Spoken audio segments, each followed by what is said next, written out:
ముఖ్యంగా టెక్నాలజీ పరంగా kamikaze drones ఏవైతే ఉన్నాయో ఇవి చాలా లో కాస్ట్ డ్రోన్స్ తయారు చేయడానికి చాలా తక్కువ ఖర్చు అవుతుంది ప్రతి దేశానికి కూడా. ఎలాన్ మస్క్ లాంటి వాళ్ళు ఏం చెప్పారంటే మనుషుల్ని మనం కాపాడుకొని డ్రోన్లతో యుద్ధం చేయాలి. మన ఇండియన్ ఎయిర్ ఫోర్స్ చీఫ్ ఆయన ఏమన్నారు, అమర్ప్రీత్ సింగ్, ఎన్ని డ్రోన్లు వచ్చినా కూడా మ్యాన్డ్ వెహికల్ ఉండాల్సిందే.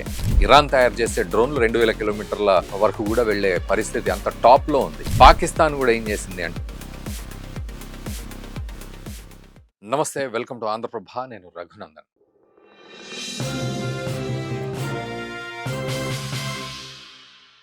సో రాబోయే కొత్త తరం వార్ఫేర్ అంతా కూడా డ్రోన్ల ఆధారంగా ఉంటుంది అనడంలో ఎటువంటి సందేహం లేదు.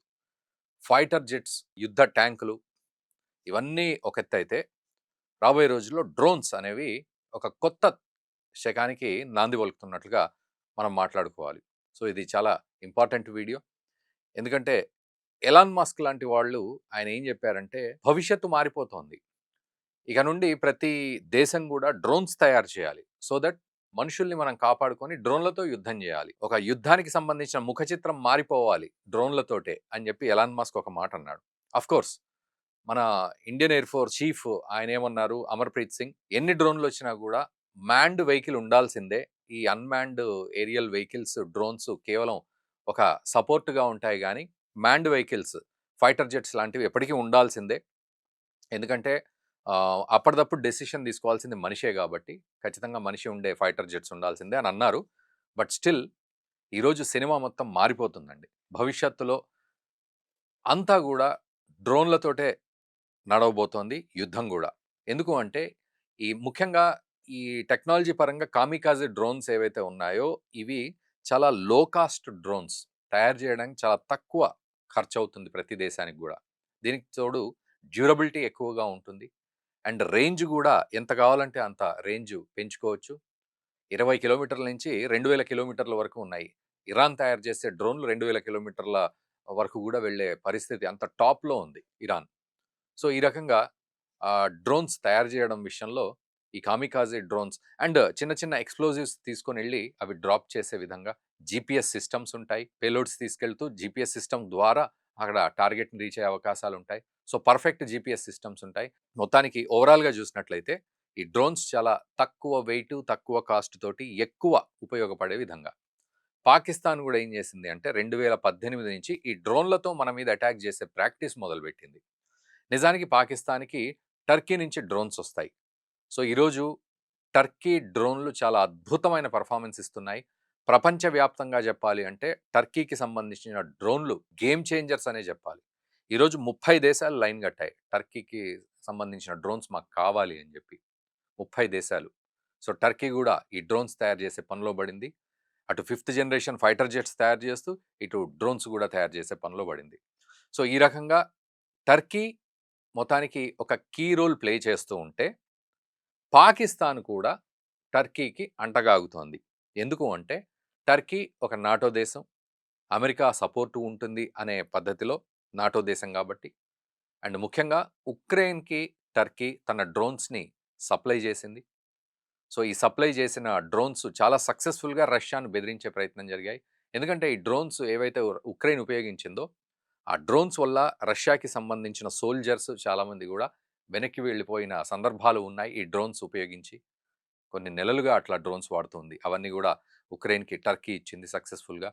సో అందుకే పాకిస్తాన్ ఏం ప్లాన్ చేసింది అంటే మనకు అద్భుతమైన దేశం టర్కీ, మనం ఖచ్చితంగా టర్కీతో గనక టైఅప్ అవుతే హ్యాపీగా ఆ డ్రోన్లను మనమే పెట్టుకోవచ్చు అని చెప్పి ఈరోజు టర్కీ అండ్ పాకిస్తాన్ ఒక కీలకమైన డీల్ కుదుర్చుకుంది. ఏమిటి అంటే పాకిస్తాన్లోనే టర్కీకి సంబంధించిన డ్రోన్స్ తయారు చేయడానికి మ్యానుఫ్యాక్చరింగ్ యూనిట్ పెట్టాలి అనేది ఈ రెండు దేశాల మధ్య ఒప్పందం.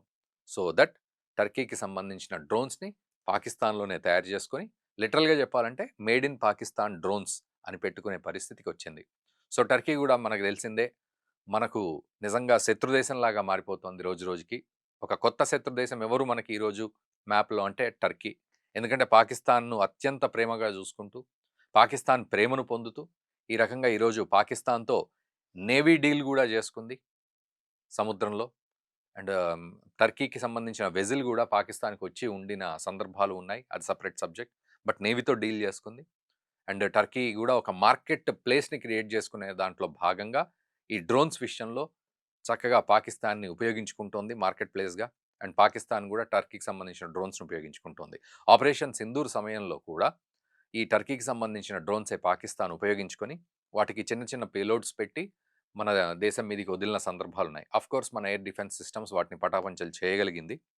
కాకపోతే ఏమవుతుంది అంటే ఈ డ్రోన్సే చాలా కీలకమవుతున్నాయి. కరెక్ట్‌గా చెప్పాలంటే 2020 సమయంలో పాకిస్తాన్‌కి సంబంధించిన 2 అంటే ఒక డ్రోన్ ఏదైతే ఉందో ఆ డ్రోన్ 2 ప్రదేశాల్లో మన దేశానికి సంబంధించి ఆర్మీకి సంబంధించిన వాళ్ళ బిల్డింగ్ మీద బాంబు వదలడం జరిగింది. దాంతో ఆ బిల్డింగ్ సీలింగ్ పాడైపోయింది. మరోవైపు ఇంకోటి ఆ గ్రౌండ్‌లో పడడం వల్ల ఎవరికీ నష్టం అయితే జరగలేదు. సో, పాకిస్తాన్ ఇట్లా ప్రాక్టీస్ చేస్తోంది. ఎందుకు అంటే వాళ్ళు ఎట్లాగూ ఈ ఫైటర్ జెట్స్ తోటి అమెరికా ఏదో సపోర్ట్ చేస్తుంది కదా అని F-16 విషయంలో ఈ ఫైటర్ జెట్స్ తోటి ప్రస్తుతానికి అమెరికా ఒక డీల్ కూడా కుదుర్చుకుందండి. $686 మిలియన్ డీల్. ఏంటంటే పాకిస్తాన్ F-16 ఫైటర్ జెట్స్‌ని చక్కగా తుడిచి వాటిని మళ్ళీ అప్‌గ్రేడ్ చేసి, రిఫర్బిష్ చేసి నెక్స్ట్ జనరేషన్‌కి వాటిని అప్‌లిఫ్ట్ చేసే విధంగా ఒక డీల్ కుదుర్చుకుంది. సో, ఏంటి అంటే పాకిస్తాన్ పూర్తిగా తన డిఫెన్స్‌కి ఎక్కువ బడ్జెట్ పెట్టే ప్రయత్నం చేస్తోంది. నిజానికి పాకిస్తాన్‌లో ఈరోజు తినడానికి తిండి సరిగ్గా లేని పరిస్థితి మనందరికీ తెలుసు. కానీ డిఫెన్స్‌కు మాత్రం చాలా తన బడ్జెట్‌ని పెంచుతూ, పెంచుతూ వెళ్తోంది. ఐదింతలు పెంచింది. అలా పెంచుతూ వెళ్తోంది. ఇట్లాంటి పరిస్థితి ఉంది పాకిస్తాన్‌కి. సో, ఆ మిలిటరీ వాళ్ళు చక్కగా హ్యాపీగా ఉంటారు. అండ్ భారతదేశం మీద అక్కసుతోటి ప్లానింగులు చేస్తూ ఉంటారు. అందులో ఆసిమ్ మునీర్ లాంటి వాడు ఈరోజు చీఫ్ ఆఫ్ డిఫెన్స్ ఫోర్సెస్ అయ్యాక, ఈరోజు టర్కీతో కూడా ఒక డీల్ కుదుర్చుకొని మొత్తానికి ఆ డ్రోన్స్ తయారు చేసే ప్లాంట్‌ని పాకిస్తాన్‌లో పెట్టుకునే ప్రయత్నం జరిగింది. సో, ఇది పాకిస్తాన్ చేస్తున్న వక్రబుద్ధి, కుట్రబుద్ధి. దానికి టర్కీ సపోర్ట్ చేస్తోంది. రాబోయే రోజుల్లో భారత్ మీద దాడి చేయడానికి కావాల్సిన అన్ని హంగులు పాకిస్తాన్ సమకూర్చుకుంటోంది. అందులో ఈ యొక్క డ్రోన్స్ గూడా. నిజానికి చెప్పాలంటే ఈ డ్రోన్స్ విషయానికొస్తే ప్రతి దేశం పోటీ పడుతోంది. అమెరికా ప్రిడేటర్ డ్రోన్‌ని తయారు చేస్తుంటే, టర్కీ బైరక్టార్ డ్రోన్స్, TB2 డ్రోన్స్ ఇవి అద్భుతమైన డ్రోన్స్. అండ్ రష్యా లాన్సెట్ డ్రోన్‌లు తయారు చేస్తూ ఉంది. అండ్ ఉక్రెయిన్ FPV డ్రోన్‌లు, తర్వాత ఇరాన్ షహీద్ డ్రోన్‌లు ఇవన్నీ గూడా తయారు చేస్తుంది. మన భారత్ దగ్గర గూడా డ్రోన్స్ ఉన్నాయి. ఏదేమైనా కూడా రాబోయే రోజుల్లో ముఖ చిత్రం అంతా డ్రోన్‌లతోటే ఆధారపడి ఉంటుంది అనడంలో ఎటువంటి సందేహం లేదు. ఎందుకంటే ఒక డ్రోన్‌ని మనము ఛేదించాలి అంటే ఒక మిజైల్‌ని గాని, లేదా ఒక ఫైటర్ జెట్‌ని గాని మనం తీసుకెళ్ళలేం. ఒక ఫైటర్ జెట్ మిజైల్‌ని వదిలినా, లేకపోతే కింది నుంచి సర్ఫేస్ టు ఎయిర్ మిజైల్‌ని మనం వదిలి ఆ డ్రోన్‌ని మనం మొత్తానికి బ్లాస్ట్ చేసినా కూడా కొన్ని లక్షల్లో, కోట్లల్లో ఖర్చవుతూ ఉంటుంది మనకి. ఇలా మిజైల్స్ వాడడం వల్ల. కానీ ఆ డ్రోన్‌లు 50,000, ₹1,00,000 క్లోజ్ అయిపోతుంది కాబట్టి పెద్ద బడ్జెట్ అవసరం లేదు. చక్కగా ఆ డ్రోన్‌ని వాడుకోవచ్చు. సూసైడ్ డ్రోన్స్ ఇవి. హ్యాపీగా అవి టార్గెట్‌ని రీచ్ అవుతాయి. అందుకే పాకిస్తాన్ ఇట్లాంటి ఏదేమైనా పాకిస్తాన్ అటు సూసైడ్ బాంబర్లు మనుషులే తయారవుతారు. లేకపోతే సూసైడ్ డ్రోన్స్ తయారు చేస్తారు. ఈ రకంగా భారత్ మీద అక్కసు అంటే ఏదో రకంగా స్ట్రాటజికల్‌గా అడుగులు వేస్తోంది పాకిస్తాన్. సో, ఓవరాల్‌గా మరి భారత్ మీద ఎలాంటి ప్రభావం పడుతుంది? ఈరోజు టర్కీ అద్భుతమైన డ్రోన్స్ తయారు చేస్తూ ప్రపంచవ్యాప్తంగా గూడా మార్కెట్‌ని క్రియేట్ చేసుకుంటూ ఈరోజు వెయిటింగ్ లిస్ట్‌లో ఉన్నాయి కొన్ని దేశాలు. దాదాపు 30 దేశాలు ఆర్డర్స్ ఇస్తూ ఉంటే అందులో కొన్ని దేశాలు వెయిటింగ్ లిస్ట్‌లో ఉన్నాయి టర్కీ డ్రోన్స్ తెచ్చుకోవడానికి. అండ్ అందులో పాకిస్తాన్ గూడా ఆ ప్లాంట్‌ని ఇక్కడ పెట్టుకుని మ్యానుఫ్యాక్చరింగ్ ప్లాంట్స్‌ని ఇక్కడ పెట్టుకునే ప్రయత్నం చేస్తుంది పాకిస్తాన్‌లో. కాబట్టి ఈ ప్రభావం భారత్ మీద ఎలా పడుతుంది?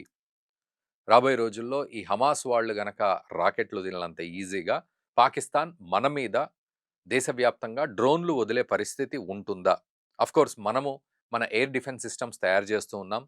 మిషన్ సుదర్శన చక్ర పేరు మీద. బట్ ఏదేమైనా ఈ డ్రోన్‌లు మనకు ఎలాంటి థ్రెట్‌గా మారబోతున్నాయనేది మీరు కామెంట్ చేయండి.